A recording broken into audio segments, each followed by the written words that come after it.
is Elm Creek Reservoir, and if you cross Hogback Road and go up and over onto this low-lying area, it turns out to be a really interesting place where there's marsh plants and just a few shrubs.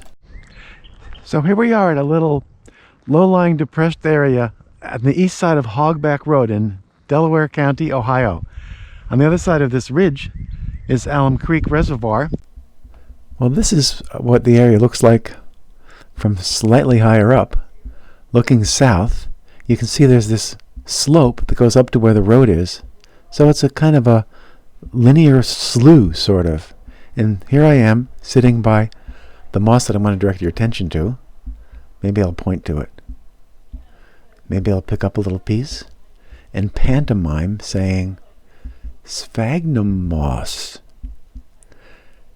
And the area is kind of picturesque. I don't know if this is a natural geological feature or one that was created, but it's kind of a different environment. There's this gravel that kind of probably adds some sort of minerals to the water. So we have some sort of unusual species, both of mosses and also some sedges and some other plants too. Some legumes. There's flax there. There's a beautiful plant called Polygola, milkwort.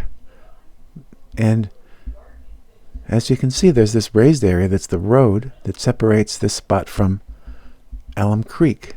This portion of Elm Creek is kind of wide, and if you're along the road looking down, it doesn't look like Ohio. It has this very sort of out west look to it. It's kind of a very steep bluff. Not a good place to go jogging at night. There's 3 cars. Mine's the one in the back. And there's osprey platforms here. A lot of swallows nesting in the banks. A lot of people kayaking. Great blue herons. Cormorants flying by. It's a really beautiful place. But the sphagnum moss grows here. Let's take a close-up view and look at the mosses on the... What's special about this is a great place for some mosses. One of which is a moss that's very unusual for Delaware County, Ohio. In fact, this is the only known location of this genus of mosses for Delaware County, Ohio. It's sphagnum.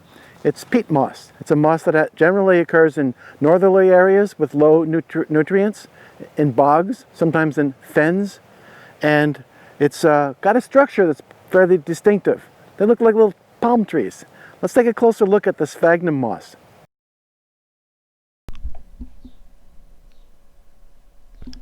Whoa, is that sphagnum moss? It's light green, it looks like little pom-poms. It kind of looks like it. Holy cow, that's amazing. You don't see that too often. This is sphagnum moss. They kind of look like little trees. They have a pretty unique structure. They have a stem, and they have branches with leaves crowded on them. And then at the top, they have a lot of little branches all packed together into a head or capitulum. And so they look like little palm trees. Not only that, there's a lot of specialness to their cells, which is why they look juicy. They manage to take up a lot of space without a lot of biomass. They absorb a lot of water. They have some cells that are big, hollow, empty, dead, and have holes in them. And they fill with water. They also have some cells that are narrow and green and photosynthetic. So here are the cells through a microscope that show the very different kinds of cells they have in sphagnum. Most of this is these large, hollow cells that are empty. They're actually dead at maturity, and they have big holes in them like windows left open, and they can absorb a lot of water. And then these narrow cells, they're actually a little greener than they look in the photo, but those narrow cells that sort of snake around and sort of form a border, those are the photosynthetic cells that are the ones that actually do the physiology of the plant.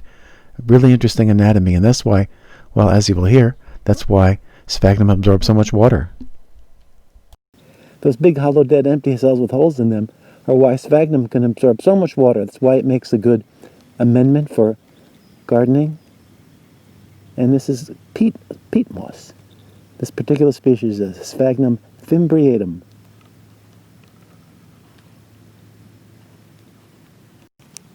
There's another moss that you might mistake for sphagnum. because it has the same light color. It's much, much, much more abundant here. It's called ribbed bog moss, Aulacomnium palustri. And it's got narrow leaves. The stems aren't branched. The stems are reddish, sort of hairy. And look, here's some sporophytes.